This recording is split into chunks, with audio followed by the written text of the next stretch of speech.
So jumping into creating this AIR in our scope module, AIR asset information requirements, the best if we create it as early as possible. So before doing any kind of modeling, it will help us and all the participants along the entire decision-making process to make sure that they add the right information to the models at the right time. So we don't have to reverse engineer when the handover comes. We don't have to think back 18 months and find out what kind of information should have been added.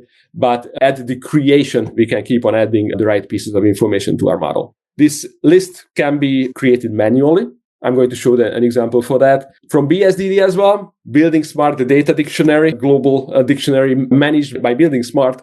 It assures that we stay compliant with certain different kind of standards. I'm going to show that as well. But if we happen to have this list in a CSV format, why not importing it? And actually, we will have a list of a CSV format as well. So we will be able to import it. As an example, we share a setup when we assume that we receive something from a client. If you receive something like this from a client, that's already good because it's somehow structured into a list, and also some kind of information is being shared, like what is the requirement, what type of requirement it is, what is the asset itself, and what kind of values, what kind of formats you are expecting. Is it model-based? Is it PDF? Is it any kind of drawing, an Excel file? So if you receive something like this, that's a good starting point. Sometimes it's just an email. Sometimes it's a PDF document. So different ways of sharing this information with the team. But we digested it and turned it into a more manageable list of assets. That's something that we are going to import. We share it also in a CSV format. So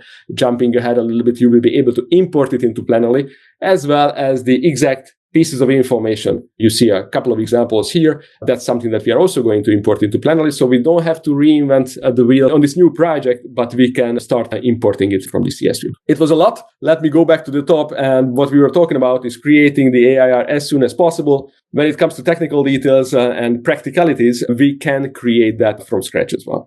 We are in scope and start creating our list of assets manually. So what I could say is that, let's see, I'm just creating a task row, a list of this asset. And I could say that I need, for example, a pump. Now, what happens is that I linked my project wisely to buildingSMART data dictionary. And actually, I linked it to a certain dictionary, the Uniclass classification dictionary. Therefore, it brings up all the entries that contain pump. So what if I want to do a heat pump? It will search the dictionary and not only returns the right expression, but actually it also adds the classification code. So I can stay compliant and aligned with the Uniclass classification. It's not at all mandatory to be linked or to follow these suggestions. So if you indeed just need a pump, you can do that. And as you can see, I was ignoring the buildingSMART data dictionary and just got going with the pump expression. Another way to create an element, an item in this list is to look into our library, which you can open and close from the left side, which contains elements, as this title suggests, but as well as elements also contains some other deliverables and activities. Like if you need a drawing, a cost plan, it just gives you some ideas that what else you can manage using the same interface. But let's stick to these maintainable assets. So let's look into some assets that we have here. So here we not only have some nice list items, but also with some nice graphics with it. So if you wanted to look into water requirements and storage tanks, for example,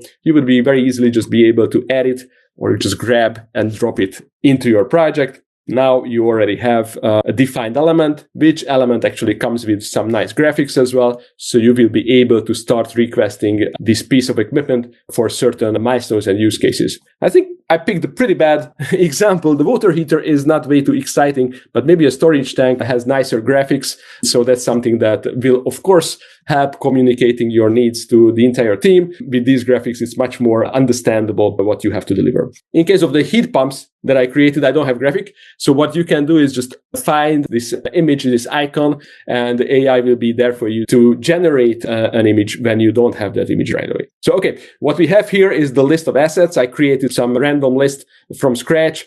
The other thing that we will have to do is not only having this list, but also what do you need when we talk about heat pumps? What is that you want to collect? Is it the color of it? Is it the manufacturer? Let's do manufacturer, for example. Information requirements are best defined on this bottom screen. This is where you can just start creating from scratch. And I was saying manufacturer. So what if I say manufacturer? if I could type, that's much easier. Actually, I'm happen to be linked to BSDD again, so I could choose this entry from BSDD as well. This small icon is actually a hyperlink to a BSDD website, and you can learn more about this information requirement. I think it's beautiful as it is entered now. I can start adding values. We call it verification rule, suggesting that later down the road, we are going to use it for model verification as well. But it communicates what kind of expectations you have when it comes to this set of requirement. So when it comes to manufacturer, we could say that it has to be, for example, a text. We want to know the name of the manufacturer. So it has to be just any text, pretty much. Let's go with any text, any value, excluding empty. I don't want to leave it empty, but I want that some information is being entered. As you can see, we have a number of predefined rules.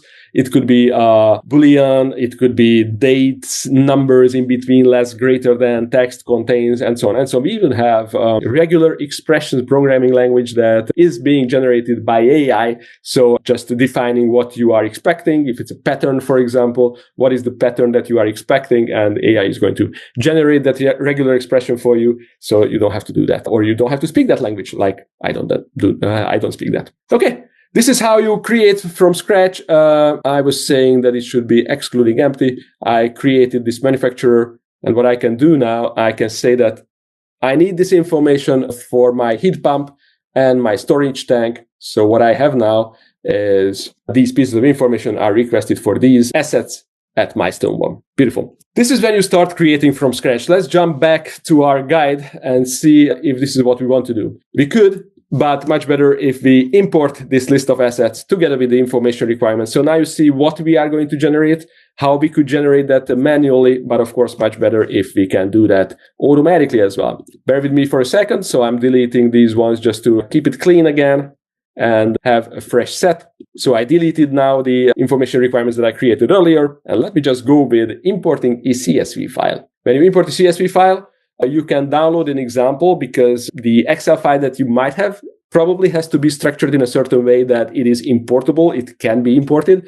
So it defines the structure. If you have a certain kind of structure, you can import codes, you can import the titles. So, but it has to be structured in a certain way in order to be able to do that. What I'm going to do now is I'm just grabbing the downloaded list from the guide and dropping it here. And when I import it, it is already done for me. So you can see all the assets that I'm planning to work with in this project. As you know, I don't have any images because I just imported the list without that. So, but you already saw that these images can be generated using AI. So don't worry if you don't have them yet. While AI is working on that, I'm also going to import information requirements. I could keep this one, but I like cleaning up the mess. So I just deleted that one single information requirement. And the same way as I imported the list of assets, I can also import the list of information requirements that I need. So grabbing that and putting it in my project, it is creating the information requirements. It is a little bit more than what you've seen a minute ago. It also has, for example, tags. And the tags help me structuring and grouping the information requirements and filtering and sorting information requirements based on that.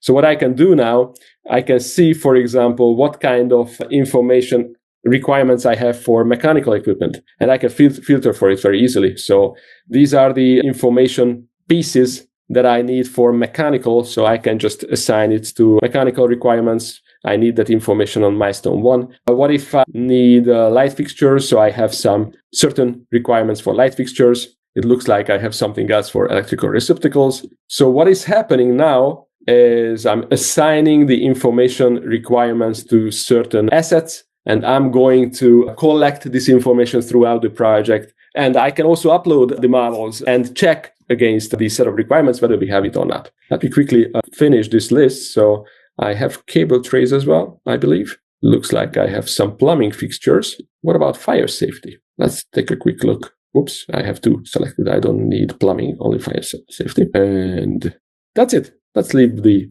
lifts, elevators for now. So what happened is I started assigning information requirements to the assets, so we can see what kind of information is exactly needed down to the details. So if I have the switch voltage, for example, I can see that it has to be a number that has to be 120 volts because that's what I have as a unit of measurement as well. All these pieces of information are automatically going to be checked against when it comes to modeling requirements. Beautiful. So now we have a list of assets, a list of requirements. We are ready to be contracting. The other thing that we could do is start assigning these responsibilities to teams, because an electrical designer and subcontractor is different from a mechanical.